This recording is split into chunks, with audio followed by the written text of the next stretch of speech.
I was gonna do a live yesterday, but one of my girlfriends had called, so I had to take care of that. But nevertheless, man, a whole lot has been going down, man. I mean, I had to we had to do some parties, man. We had to do a show with Onyx. We had Lord Jamar. I'm not Lord Jamar, but brand new being on board. It was a dope night, man. And then we've been also been posting up more content, more interviews. I've been a busy guy, man. You know what I mean?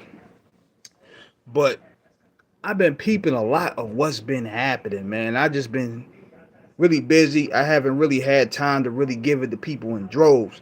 So just been peeping a lot of game and a lot of content. Spirit Wonder, what's good, man? Wanted to jump in live with y'all for a little bit, man. So I've been peeping a whole lot of stuff that's been happening. I just really needed the energy and the time to really process a lot of this because I've been doing a lot of multiple videos, but so much been happening, man. It's just that I don't want to feel like I'm behind. Hey, I got Spirit Wonder in the building right now, man. I'm gonna let people know if you're coming in here disrespectful, he gonna get you out of here. I'm not going back and forth. This is the year where he said, I was wondering when you was get back on live. I was like Tyrone Biggins waiting for it. Yeah, man, I've been busy, man. As soon as I get home, I be tired, bro. Like, I've been really putting in a lot of work, man. Like, we've been having interviews posted nonstop. We've been having interviews. The Mob James interview was dope. We had Reggie Wright on recently. We working on getting a whole lot more. We got we probably got Benzino coming aboard, so that's gonna be a wild one. So I'm working a whole lot, man. I personally been doing parties and stuff. We just did a dope party with Fredro Starr, Sticky Fingers the other day. I be active, man. So don't let these bozos in the comments let you know, man. I be active. I be outside, man. And speaking of outside, I wanted to get on the topic here, man, because I like shooting to the point. Stephen A. Smith is way over his head, man. Appreciate it, man. On the milestone. Yeah, I be putting on that work, man. I be putting that pain on there, man. But I'm gonna chop it up at hand, man. Like I've been watching some of Stephen A's podcast, right? Pardon my lips, man. I'm gonna chat because it's cold out here. Well, Stephen A. Smith is in a lot of hot water, man, because we had what's that girl name? Jasmine Crockett coming at him. She was calling him the Django because he had some comments about her. And he also had some comments about the lady that got killed at the in Minnesota. And that led up a firestorm of comments. You had Keith Olbermann trying to get Stephen A. fired. You had a lot of people in the Democrats. They were coming at Stephen A. Then you had a lot of people like Benzino, my son, what's that dude name? Steven Jackson. All these guys coming at Stephen A. head, calling him a sellout, calling him a coon, all this, that, and the third. But what's really going on is he's in a different playing field and he's way over his head. You can tell how stressed he looked in his last video. This is a different world than sports. When you dealing with politics, especially this political climate right now, you either gotta pick one side, brother. You gotta either pick that side or that side. There's no middle room no more. That's just the way the cards are dealt right now, man. It used to be a time where you can just pretty much be like, oh, I could just be in the middle and just have this talk to this person. I could be in this middle and talk to this person. It ain't like this in this day and age, man. You either mag or you ain't. You can't sit here and talk pro-black, but then you got Sean Hannity on your show, or War Ingham, or you cozy with Fox News, and then you go over there with Roland Martin. It can't happen. The way this thing is going, you gotta pick a side, man. And it's clearly you're over your head, brother. And you don't really have the black support like you really do. You know what I'm saying? Because I'm gonna tell you this. He lost a lot of that. He lost a lot of that even when the whole LeBron situation. Now, the thing is this. The thing is this. He was actually right about Bronny.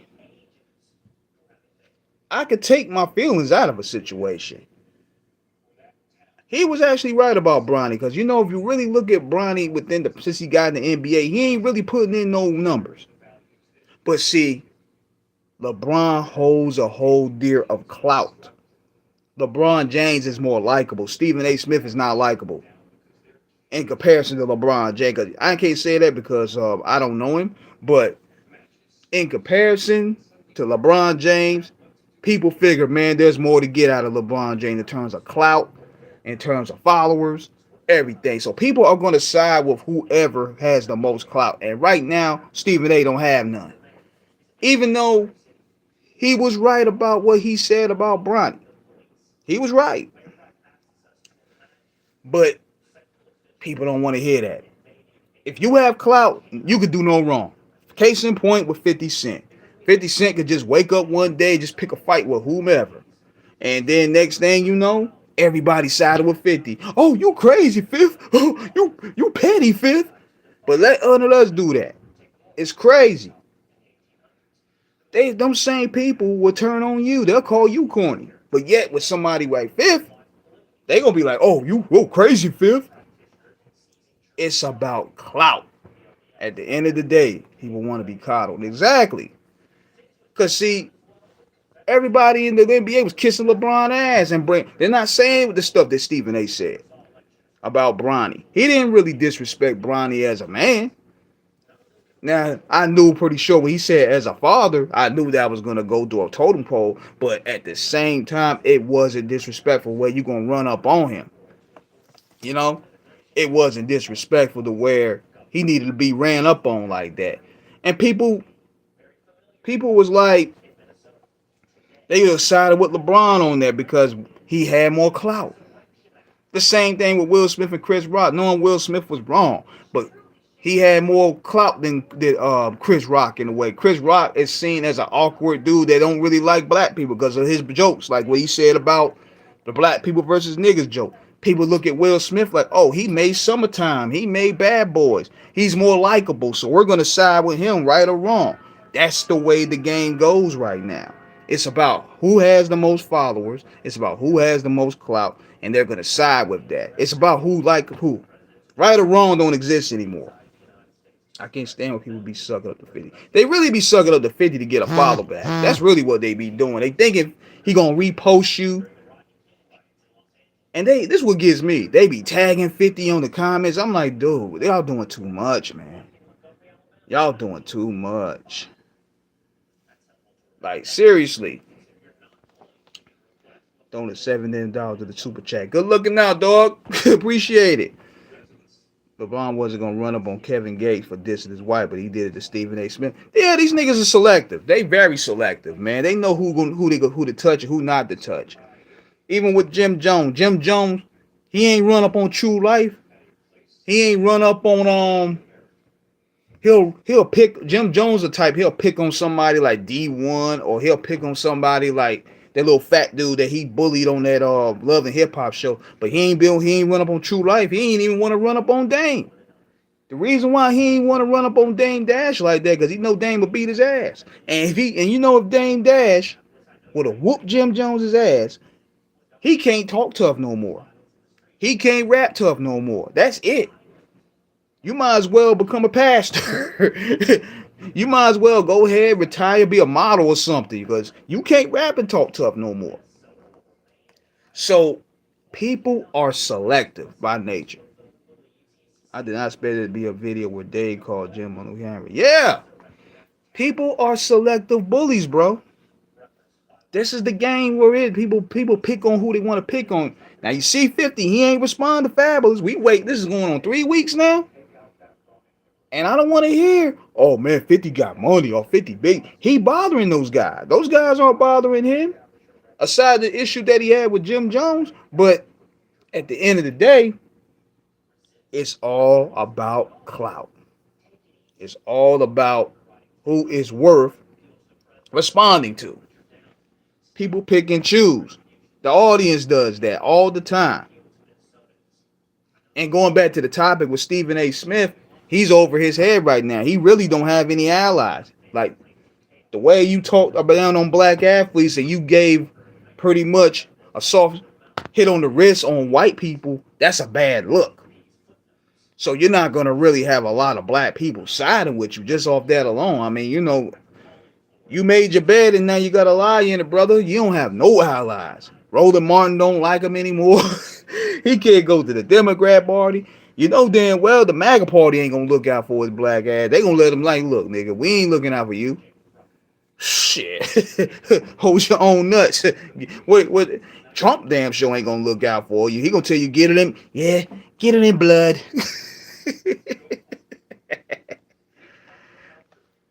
But I'm telling you, man, it's craziness outside, man. So my advice to Stephen A. Smith: fall back on politics, bro, because this is over your lane. Great, you got a lot of great ideas. I'm open to listen to a lot of them. I'm listening open to a lot of people that have a lot of common sense to say. But your background and based off how you treated a lot of people in the past is totally different, man. I've seen dudes who called themselves men tagging 50 to come when Ja Rule was attacked at a show about 50 gonna love this. That's corny to me, man. That is corny. That right there is corny. Seriously. I'm like, come on, man. But see what they're doing, they're thinking that 50 is gonna respond to them. They thinking 50 is gonna tag them. Now, this one guy, he's a funny dude. He's from Harlem. He go by the name of Lavish Life. It worked for him. He does skits. He did the skit just in Jim Jones and stuff, or I think it was Papoose. And 50, he tagged 50 and all that. 50 tagged him back, and it blew his page up. So I see what these people are trying to do. They're trying to get attention to the popular kid. It's kind of like high school in a way. Now with Lavish Life, I don't got no beef for him or nothing like that. It worked for him. Now it boosted his followers. Now the industry people are checking for his page. So that's what happens. But a lot of these jokers, that's what they're trying to do. They're trying to get some clout. You know? We got to do better. Yeah, we got to do better. But in this social media stage, everything is moved like high school, man. Like I said this weeks ago, this whole stage is like high school because it's full of people that didn't live their high school lives. They didn't fulfill their high school fantasies. Even look at the music industry. These motherfuckers are supposed to be just putting out music. They're not even doing that. Everybody just gossiping. Gossiping is moving more than the music these days. What's going on, Eric? What's going on, man? It's all about the Benjamins. Facts. Then you see the whole thing with Ukasa and Gully TV. Now that was hilarious. That is hilarious right there. Because I mean, Gully's cool with me. He's funny, man. I ain't gonna front. I ain't got no beef with Ukasa either, because I had him on the show too. But I was like, yo, I'm just gonna sit back and watch the show. I'm not taking no sides of this at all. This whole shit is comedy. Like, everybody mad. What we talking about? Everybody mad at each other, man. Like, everybody supposed to be getting money, but everybody angry at one another. And see, humiliation is totally different today versus how it was in the 90s. Humiliation is different, man, because nobody wants to. Hold up. WAT 100 got LA looking crazy online, looking bad right now. With this whole Aiden Ross thing? Is that what you're talking about?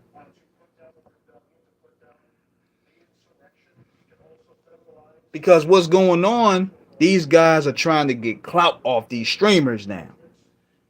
The streamers now, if anything, AD look more crazier than me, because it's like him and Jason Martin was arguing on his podcast and everything, and Jason Martin was like, nigga, why press the white boy then? What you arguing at me for? Like, what you mad at me for? You need to go out there and get it cracking then. But see, this is my problem here. I got to keep it real. I got to keep it all the way real, man.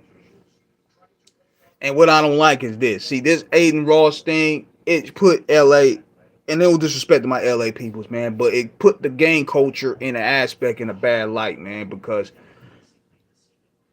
it seems as though, and this is what it seems like, I'm not judging, but a lot of people are saying they're so quick to press on blacks. They're so quick to press on black people, saying what hood you from and this, that, the third. They quit to check you just for wearing a certain hat. But are y'all doing that to the Mexicans? Or y'all doing that to the white boys? Like, I'm asking my LA people out there. Like, I don't know because I don't understand that gangland effect that's going on out there. But for my LA people out there, are they pressing the Mexicans and the white boys like they doing the niggas? I just want to know because to have this white boy, I knew this was gonna get bad when they didn't put hands on 6ix9ine. When they ain't put hands on 6ix9ine and let him do what he wanted to do, that's where it opened up the floodgates. But see, here's what gets me, and I don't understand it. You get like Nipsey gets killed for less. Like they killed the dude on PNB Rock for less, but yet Adam 22 is walking around. You seen the fragrant shit he been doing and saying? He's still walking around. Y'all ain't touch him. Then I seen the dude on the gangbanger dude on No Jumper, and Adam was like, "Stop touching me." Now had that been me, I think he would have killed me.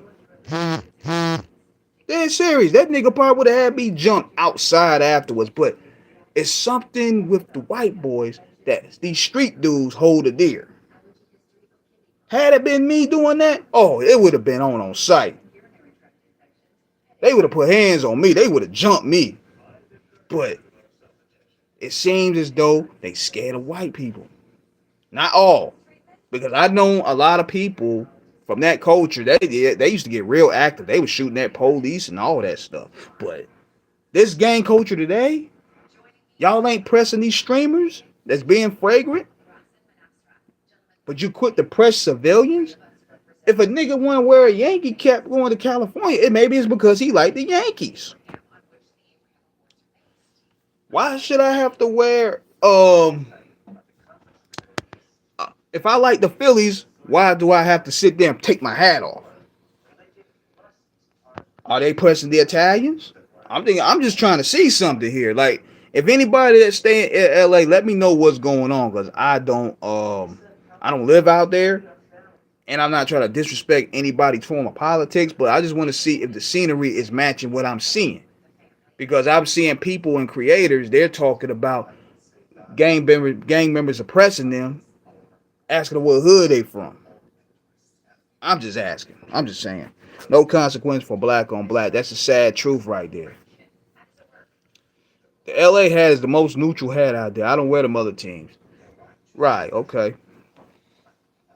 But see, Adam 22, he should have been. Man, it's like, yo, Adam 22, Vlad, they're the puppet masters, man.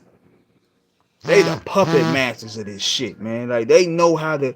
And it's the funny part. These niggas will go up there and volunteer information.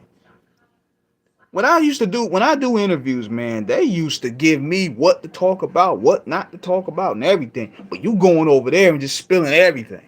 All street politics, all turf wars, everything. But you gave me a whole manuscript of what not to add. You tell me just keep it positive. But yeah, you giving them, the feds, more of the content. Make it make sense. Seriously, make it make sense, bro. These online situations affect their real life situations offline. Big facts. Big facts. And see, one thing I learned about this game, man, is it's a whole ass kissing thing, bro. Because we've had artists that we promoted their music. We play their music on the page. We play their music on the show. We ask them for interviews. They either leave us on ignore, they don't post nothing about it, they don't even repost the interview, they don't give us no form of feedback. But yet, I be noticing I start unfollowing a lot of these niggas when they start doing this. When LeBron, when Shaq, Kevin Durant, who's another celebrity or some other big celebrity repost one of their songs, them niggas start straight groupie. Like, they be like, "Oh, thanks, big bro." I'm like, what? That nigga don't even know you, fam. But you calling him big bro? But yeah, you got guys like us that's pushing that line for you. And you don't give us even a like. We don't even get nothing. But these niggas, they act like they could be calling Shaq big bro and shit. Never even met him. He just left a comment. They probably just need Fire and Joy. That nigga act like an old groupie. You know what I mean? They be just like fan out. It's crazy. So I got to that stage where I started looking at these guys as peers. You know the old saying, don't meet your heroes? I learned that early. Your rap heroes, that is. Because, yo, I be posting up niggas' physical media. I be posting the DVDs. I be active and like, yo, let's get this interview in. Let's do something, man. Let's get some content. Nothing. But when one of these big celebrities come in, even just leave a bomb in Joy or leave a fire in Joy, they just leave 5, 6 comments. They reposting some of them niggas. It's wild to me. Name some names. Oh, it's gonna come. I'm just gonna not name it now. It's gonna come in the coming weeks. I give them to February. I'm gonna give them to February to get their mind right. If I don't see even a like on them posts, oh, names are gonna get dropped. I'm not holding nothing back no more. We ain't protecting none of these guys anymore. We tired of that. If these dudes moving like suckers but trying to pretend to be solid, oh, we gonna let them know what time it is, man. They ain't gonna eat no more. We already feel a sort of way as it is with these guys coming on podcasts and trying to come in our lane. I always wear my Angels hat no matter where I go. Salute to that. That's your right. That's your right to do, bro. These niggas can't sit there and tell you you gotta take your hat off. Like, I'm not taking shit off. I'm not checking in. That's what we just let it be known right there. If you're gonna tax me, tax them. I'm not paying. We can go down whatever. You can do that to these scary rappers, but you ain't doing me. I'm a tourist. I'm not a pretend tough guy, but I'm not gonna pay no fee. What this look like? This ain't slavery. Righteous. Yeah, man. Big facts, my man. Like, look. The line gotta be drawn. And speaking of lines being drawn, I know y'all seen this yesterday with Corey Holcomb and Anton Daniels. My God.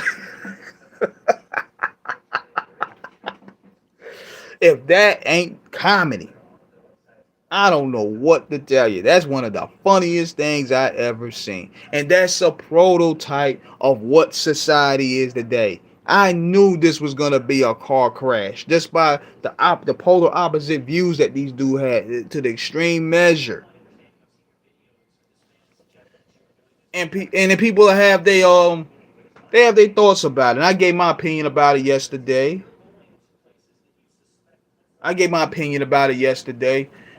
And see, number one, that's too much talking to me, man. Like, I don't have the patience to sit there and go, as Pimp C would say, tonsil hockey with people all day, like 10 minutes. After the first 2 minutes, I'm getting irritated. I'm like, all right, what we doing, man? I'm not going to sit there and yell all day. I'm like Dame Dash, man. I'm like, all right, what we doing? We going to fight or what? If not, just go. Let's just go by your business. That's number one. To me, they both look bad. They both look bad in a way. But see, I'm not going to sit there and be on some fake, let's make it pro-black people bad. Because white people do this shit too. You see this on CNN. I watch debates all the time. Yo, even in Brazil, when they be having they debates, man. They be pulling guns. You know? So it's not really a solely black thing. It's a cultural thing right now. People are on some weird time. It ain't specifically black. Black people just have to be more focused on because, we the flyers. Like, we under the microscope all the day. But you look on Fox News and you look at all these debates, white people get disrespectful too. I'm the same way. I don't like to move my voice to a certain actor. We gonna get down. Exactly. Now, the main debate is this. They're saying that Corey backed down because he didn't go to the back with Anton. Let me tell y'all this. See, Anton don't really want to fight either because that's a lawsuit right there. See, that's the new game that these dudes are doing. See, Anton be rolling with these MAGA white boys, so he know the game right there. They told him the best. Provoke them, And they go, because you know black people are emotional. Provoke him, he's gonna hit you. Then you can sue. Then you can win a shit ton of money, and your platform will blow. That's what Vlad did. He did that. That's how Vlad TV took off because of Rick Ross empire. I mean Rick Ross money. Rick Ross's people beat his ass. So Vlad won the lawsuit, and now he got about 6 million subs. And he's one of the sole controllers of the media game. That's what Anton and them was provoking him to do. But see, Corey thought about it right there. You gotta be thinking when you're in a situation like that. When you were in the middle of that, you're gonna get it in right there. Don't follow nobody. I had to find that out the hard way. You follow anybody, you're gonna be labeled as the antagonist. You're gonna be labeled as somebody that provoked the fight. Because see, when you go follow that person, they can control the platform. They can control the narrative. They could call the police and be like, oh, he's harassing me. So you're going to be seen as wrong. So Corey did right by not following him. See, you don't ever know. You don't ever know what that person might have. That person might have a taser. That person might have a gun. It might get you lined up. It might get you jumped. That's what happened to my man Buckshot. Buckshot followed that dude. They lined him up and they beat him down. Almost killed him. So don't pay attention to what people said though. Man, I would have took the fake. Nigga, you don't know what's gonna happen because now you're going out of your element. You gotta keep it within your element. That's what Corey did. You gotta be smart too in the heat of the moment. He gotta keep it to where it will have to go down on his terms. If you escalating it, I gotta control where it go. People be having agendas, don't be emotionally driven in these situations. But you gotta think too. I paid thousands of dollars on assault charges with that. I'm like, that's one of the biggest regrets I ever had, man. Because I followed that individual and beat the shit out of him. But yet he called the police. And I got in trouble. So situations like that, you gotta be smart now. And see, Anton, what these guys don't understand is this shit is different in the real world versus the internet. See, I be looking at them on the internet. They be talking real crazy. Him, academics, Alton Ross. But when you get outside, Charleston White, but notice this, when they come outside, these niggas get scared. Charleston White got his ass beat on stage. Wack 100 got knocked out. It's totally different outside. The internet, y'all can do this. Y'all great at this. Y'all great at manipulation. Y'all great at playing with the algorithm. But the minute when it's FaceTime, it's a whole different energy. That 4K is gone. That protective screen is gone. When you're dealing with a situation, face up, it's a different type of time, bro. Nobody really wants to fight. And I don't think Corey really wanted to fight either. Nobody does. Nobody wants to take an L. That's where it all boils down to. Niggas will say whatever to not avoid an ass whooping because the internet now. Think about all the street tales that we heard about rappers getting their ass whooped in the 90s. Can you imagine the humiliation had this been shown in 4K today? My God. Careers would have been ended like crazy today. Niggas getting robbed, taking their clothes off, getting their jewels snatched. Man, the niggas in that era couldn't survive this era because everything is exposed. So nobody wants to take a public L. And plus, it ain't exclusive just on your block. The world knows now. And it's hard to recover. You see what Drake going through. He still can't recover. That weak ass Iceman album ain't never coming out. Because Kendrick put his foot on his neck to where he can't release nothing. He got the world clowning him. You know what I mean? He got the world clowning him now, man. So it's hard to rebound like before.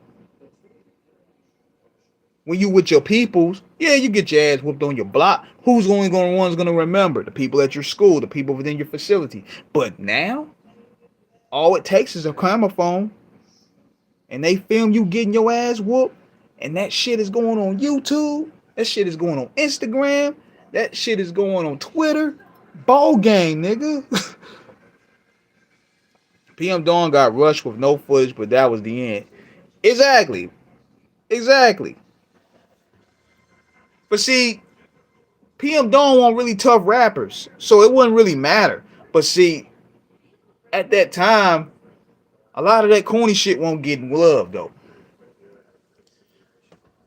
And see, even when people would clown Arrested Development, I mean, I ain't gonna lie, I like two of their songs. I like Speech. Speech is cool. Speech is a cool brother, man. I met Speech from Arrested Development. He real cool, man. I think they got a bad rap though, man. But they try to bring a different form of hip hop, man. You know, they brought not everybody's supposed to be gangster rapper. They brought a fun aspect up there.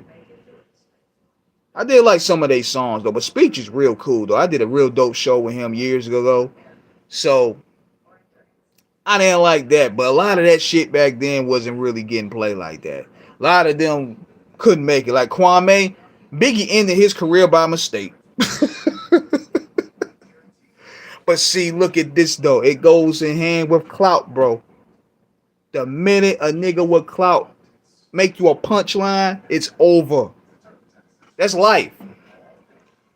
Biggie didn't probably even mean it. He just thought it was a funny line. But it fucked Kwame career up, man.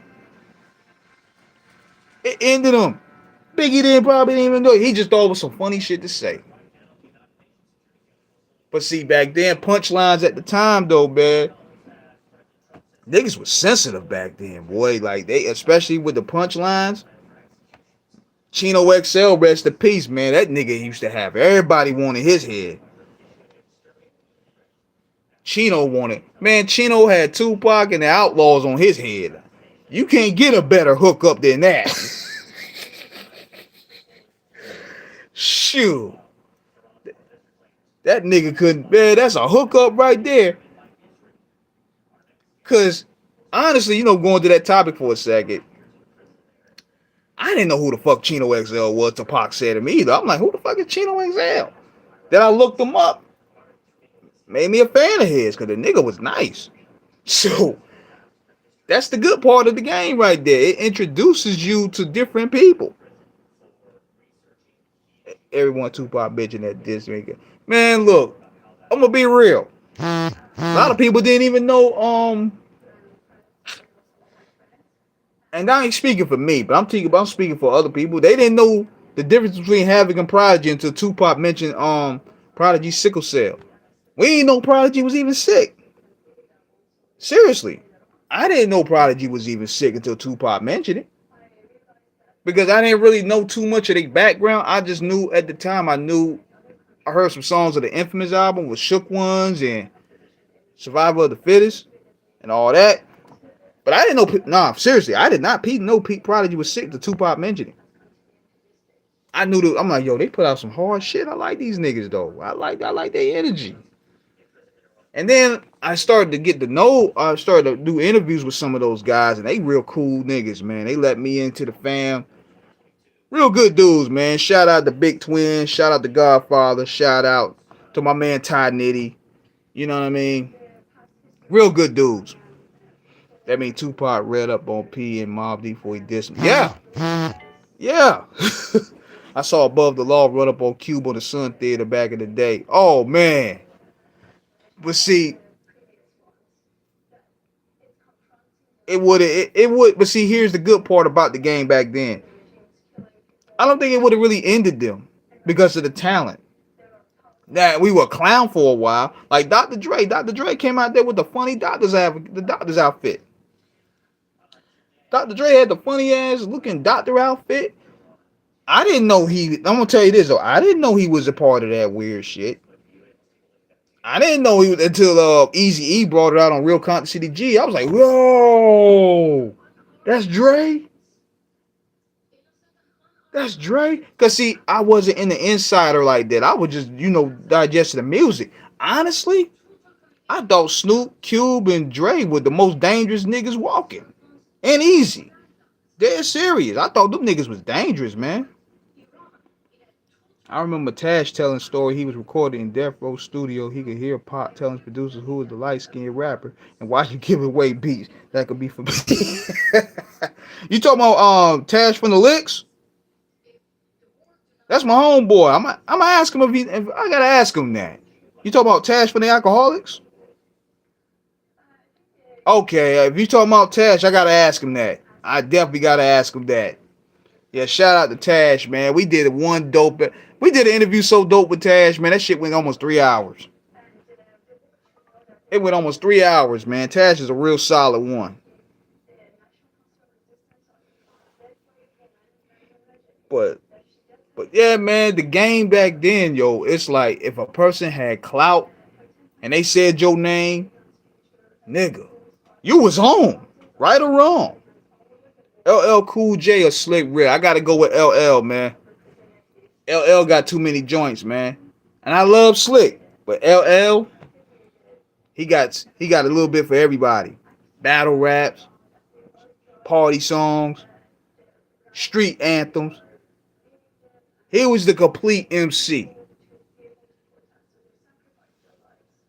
Petty, but he was the complete MC. Did you see that interview of Pam from Martin's on how she dated Brian Austin Green? That's shocking. But I get it.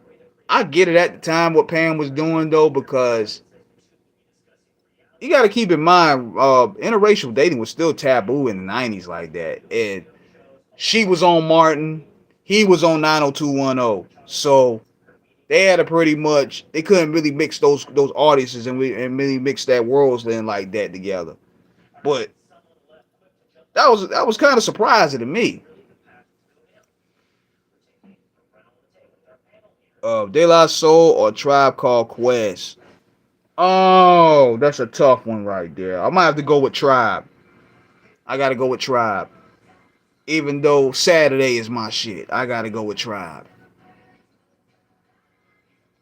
92801 here says 82. Dope. Salute to you, man. Oh man. But yeah, man, it's just a whole lot. It's just a crazy world right there, man. I just wanted to take time to chime in with y'all for a little bit. Get on the live because it's been a minute since I got on the live and everything. I've been real busy taking care of a lot of things. I can't really plan when I'm gonna do it live. I'm just gonna pop up when I can. And I remember Razcat saying Pop called him and asked him about 20 tickets for a show he was having. Raz thought they was gonna get jumped. Yo, the '90s was nuts. Damn, I need to ask Raz that too, man. That's some shit I gotta ask these guys, man. When I do a part two with these dudes, I gotta ask them all these questions y'all asking me. We lost TK Carter. Rest in peace to a legend, man. I was watching The Corner the other day, man. Real solid brother, man.